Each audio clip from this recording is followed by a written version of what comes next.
who is the author of American Betrayal and Death of the Grown-Up. Welcome to the program. Thank you, Sam.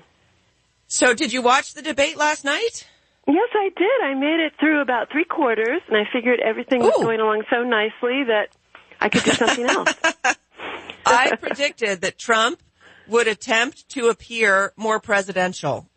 And I feel like I was vindicated because he absolutely did that. Did you notice the point where he said, and it's much more civil on stage tonight, and I'm glad about that, or something like that, right? Oh, yes. Yes. No, it was interesting because in the run-up to the debate, you had various reports from different camps where people were, kind of very excited about what the debate strategy was. And frankly, I wasn't sure myself because, we've still got this very live race, and I just wasn't sure how it would go down. But yeah, no, it was a very substantive debate. I mean, frankly, hats off to CNN. This was an excellent series of questions. You really teased out issues. This was something that I think Americans who were still watching debates really were treated to here, and really seen some very interesting issues emerge, dynamics emerge. Now, I would like to put one thing out there, though, because I thought it was so fascinating. When we got to the extremely central core issue of trade, we suddenly heard everybody sounding like Trump. It was remarkable. It was a very weird thing. And indeed, there's a fantastic, I think the best post-debate piece of the day is at Breitbart by Julia Hahn. And the headline is, Rubio, Cruz, and Kasich all backed Obama trade, pretend they didn't at Miami debate. And this was really the core of the debate issue for me. I mean, this was a very central moment. We had very good discussions of immigration and trade, and I think this is something people really need to focus on.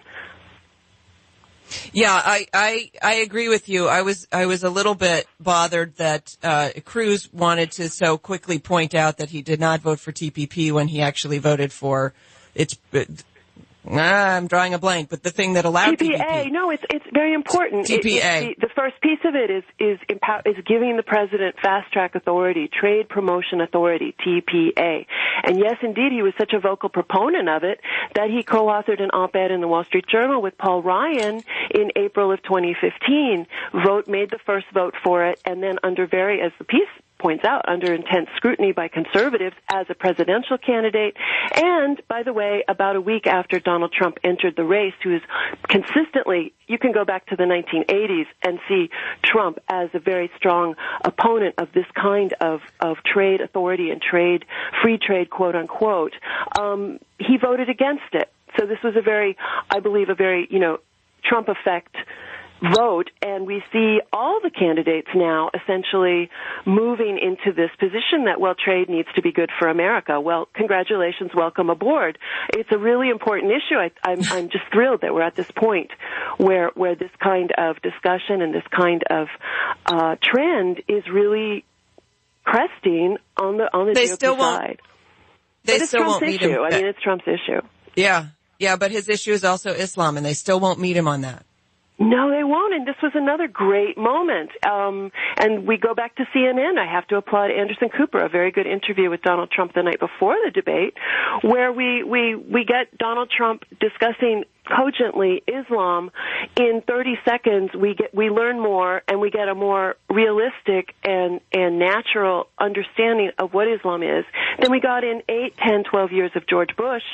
I mean, this was just an understanding that most Americans, yes, they get it. They watch TV, they read things, they've studied, as opposed to our elites who are still, as we see with Rubio's statement, Kasich's statement, we're still seeing this effort to tease out what is violent and reprehensible and repressive about Islam as belonging to extremists, radicals. I mean, you even had Rubio say that the problem with Islam is it's undergoing a threat from radicalization from within.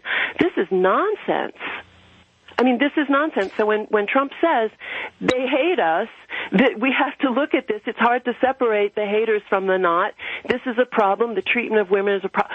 This kind of understanding is not something we are accustomed to hearing from people in charge, government officials, quote-unquote experts. This is, again, testament to why he is connecting with so many voters who are fed up with people lying about Islam, taking America to the cleaners, all of these things. I mean, this was a really interesting showcase, and I'm delighted it's, again, coming to the fore.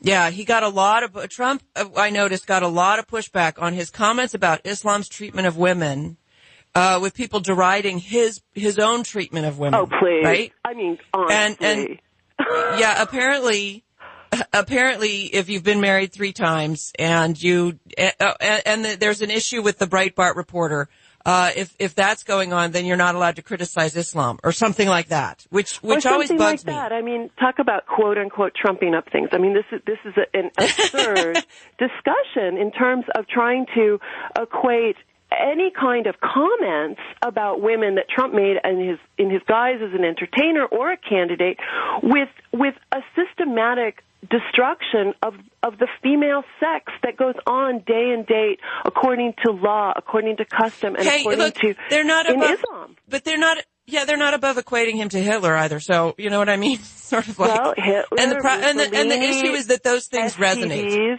You know, this is what comes out, especially from the right. Yes. Yeah.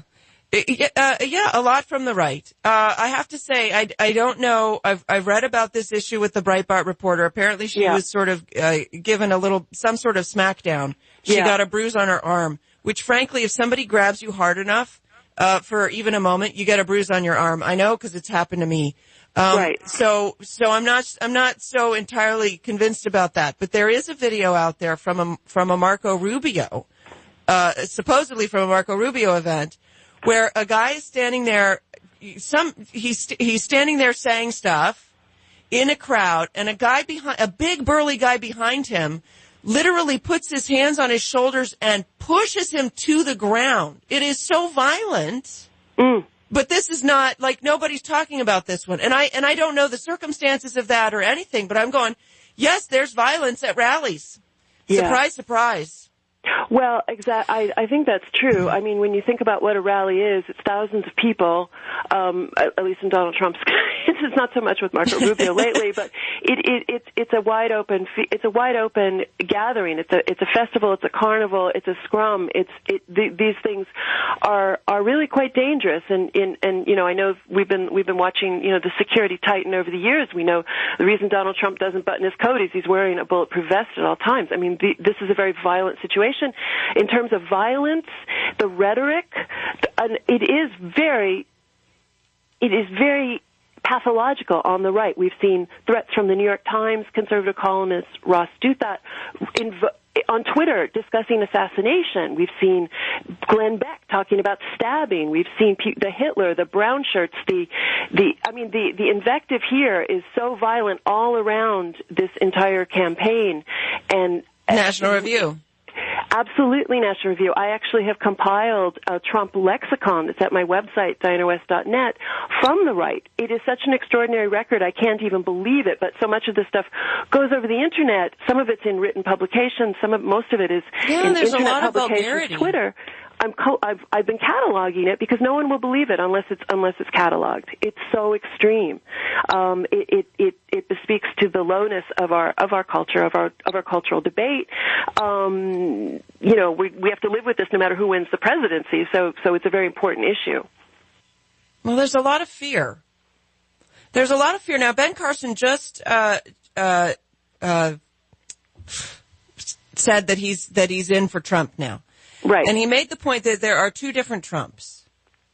Is it reasonable to expect 2 different Trumps? The one, you know, the TV personality one, and then the one behind the scenes who's Ben Carson says, very thoughtful, very considered. Oh, you got 15 seconds. Yeah, I would say so. I mean, just in terms of understanding the different roles Donald Trump has played in his life, I would imagine that's not an uncommon phenomenon. There are probably 2 different Ben Carsons as well. I mean, this is just, and in a sense, it's necessary, right? There's the campaigner, and then there's the executive. All right, Diana West, thank you so much for joining me. Go to dianawest.net to find out more about her and see the Trump lexicon. I'll be right back on The Economy.